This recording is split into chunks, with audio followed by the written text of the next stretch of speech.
Have you heard of the JoHari Window? This consists of a window with 4 quarters in it, 4 panes. And in one pane, there's stuff that you know about yourself and everybody else knows. So, for example, for me, it would be the fact that I look completely like Beyonce. I mean, no, I don't think there is a window for delusionment, but it's like the fact that I've got long hair, the fact that I love dancing, the fact that I'm a speaker, stuff that I know and everyone else knows about me. In the next quarter, there's stuff that everyone else knows about you, but you don't know. That's an interesting quarter because it's things that are obvious to everyone else, but you have yet to understand or appreciate. I do an activity where I ask people to stand facing each other and just describe something that's attractive about each other's face. People find that really hard. They're really uncomfortable and like, oh, he says I've got nice eyes. It's like, well, is he lying? You know, but because we kind of struggle with seeing the truth about ourselves. The next quarter is the window that stuff that you know about yourself, but other people don't know. And that might be, you know, that you happen to be part of a male voice choir or that you play the trumpet, you just haven't told anyone. Or it might be something that is quite deeply special, sensitive, secret to you, and you don't feel confident or willing to share that with anyone. It can be good and it could be bad. And the last window, the last one that's really exciting is the quarter of the window where it's stuff that you don't know about yourself and no one else knows either. It's stuff that's not been discovered yet. Things that are there. Strengths that you don't know you have until you're in a situation where you need it and by goodness it shows up.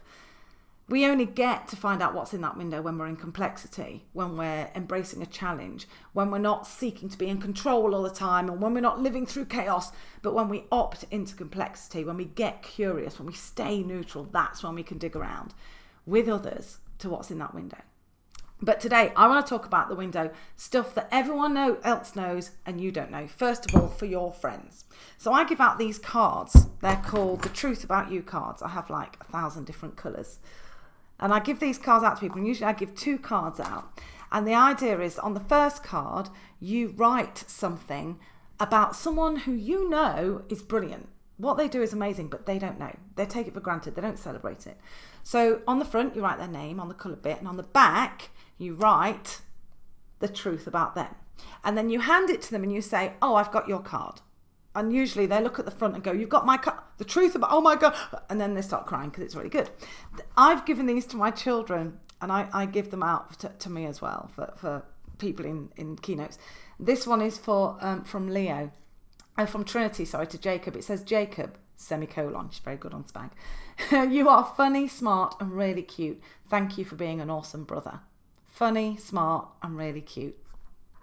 I'm sure Jacob would argue at the cute thing. He's 13. He doesn't do cute anymore. So that's the first card. You take the card, you write someone's name on it who you know is awesome, but they don't know or they don't celebrate. You write the truth about them and you give it to them and you say, I have your card. The second card is yours. The second card you're going to keep. You're going to take this card and you're going to give it to someone you trust, someone you know and trust. And you're going to say to them, please, will you write the truth about me? And you're going to hand the card over. They take the card, they write what is true about you. Don't dictate it to them. It's their thoughts, not yours. They're going to write what's true about you. And then you're going to take the card back, but you're not going to look at it. You're going to wait. You're going to keep it in your purse or in your drawer, wherever, in your knickers. And the next time you feel that you're not good enough, the next time you feel you're not making enough impact, you're going to take that card and you're going to read the back and you're going to choose to stand on evidence and data instead of thoughts and feelings.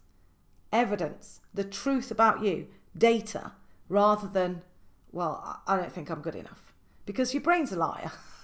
So to that end, I have been talking about these cards and giving them out, and I was talking with them about my kids, and I came up with this idea of a truth about you jar. Here's mine. See how huge it is? It's as big as my head. Because I found that when I go on Twitter, do you know what? I put my hand in here earlier. I couldn't get it out. I'm going to learn. When I went on Twitter, every time I go on Twitter, every time I do an event, Twitter blows up. It's really nice because the first time I trended on Twitter was when I got fired from The Apprentice. That was miserable. But the second time I trended on Twitter was my TED Talks. That's positive. So every time I go on Twitter afterwards, and I just have tons and tons of messages saying amazing things. Jazz Ampaw-Farr, you're outstanding. Thank you for the inspirational talk today. Perfect balance of humour, reality and wisdom. You were inspiration. I walked home feeling a little bit prouder of the job that I do. Wonder Woman, never cease to amaze me and raise the mood. I love this. Really powerful speech on disadvantage from Jazz Ampaw-Farr. She's wearing a Wonder Woman hoodie, but after hearing her speak, I think Wonder Woman should be wearing a jazz hoodie. Oh yeah, that's goes to the jar. So I just print off all the things that people say on Twitter. This is just a few. And I keep them in the jar. And when I feel like I'm not good enough, which I do, when I feel like I'm not making a difference, you know, it's energy, it's costing me, I'm tired, I'm angry that stuff is still happening. I'm angry that my story isn't a story from the 80s that doesn't happen anymore. You know, I'm frustrated that I can't, that there are teachers who are tired and exhausted and living in toxic environments because the leadership is all to cock. I'm dissatisfied with students leaving education feeling that they haven't got what it takes and they're not good enough. There's a lot. I look in this jar and I remember that I might not be able to rescue every child, but I can value every teacher and encourage them to do the same for their students. So that the next time you meet a young Jazz, you'll be ready. The truth about you. You can get these cards on my website if you want to give them out to yourself, your team. So beautiful activities to do with students as well. Be prepared for tears. I've not done it where someone doesn't cry, but it's a really good activity and they're available. And if you come to my talks or workshops, you'll get some there too.